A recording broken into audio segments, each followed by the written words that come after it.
নমস্কার বন্ধুরা, ঝুমাস কিচেনে আপনাদের অনেক অনেক স্বাগত। আজকে আমি আপনাদেরকে বানিয়ে দেখাবো চিংড়ি মাছ ভাপা। তার জন্য আমার লাগছে চিংড়ি মাছ, যেটাকে আমি ভালো করে ধুয়ে নিয়েছি, সর্ষে বাটা, একটু গুঁড়ো নারকেল। যেহেতু আমার কাছে তাজা নারকেল নেই, তাই আমি গুঁড়ো নারকেলই ব্যবহার করব। আপনারা চাইলে তাজা নারকেলও ব্যবহার করতে পারেন। কিছু চেরা কাঁচা লঙ্কা, নুন, হলুদ আর শুকনো লঙ্কা, আর লাগছে সর্ষের তেল।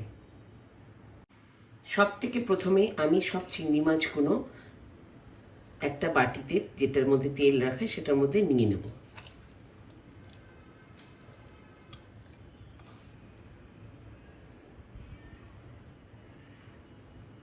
তাতে আমি সর্ষেটাও দিয়ে দেব।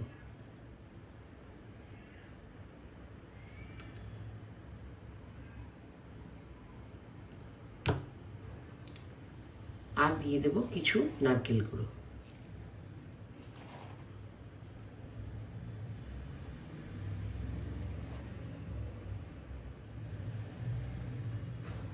হলুদ, লঙ্কা, নুন সবটাই একসাথে দিয়ে দেব এবং এটাকে ভালো করে মেখে নেব।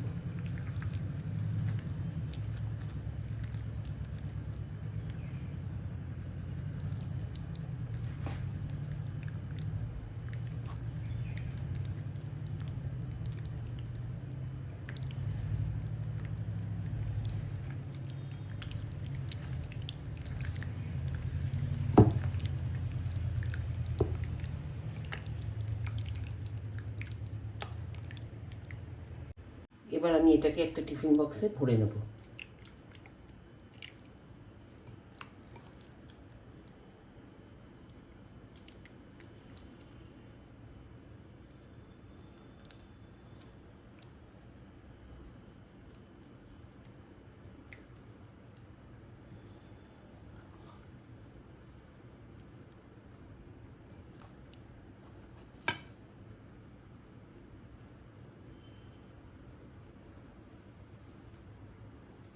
চেরা কাঁচা লঙ্কাগুলোকে আমি উপর থেকে সাজিয়ে দিয়ে দেব।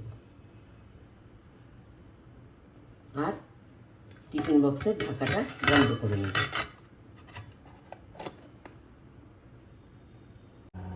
এবার আমি কড়াইয়ের মধ্যে কিছু জল নিয়ে নিয়েছি।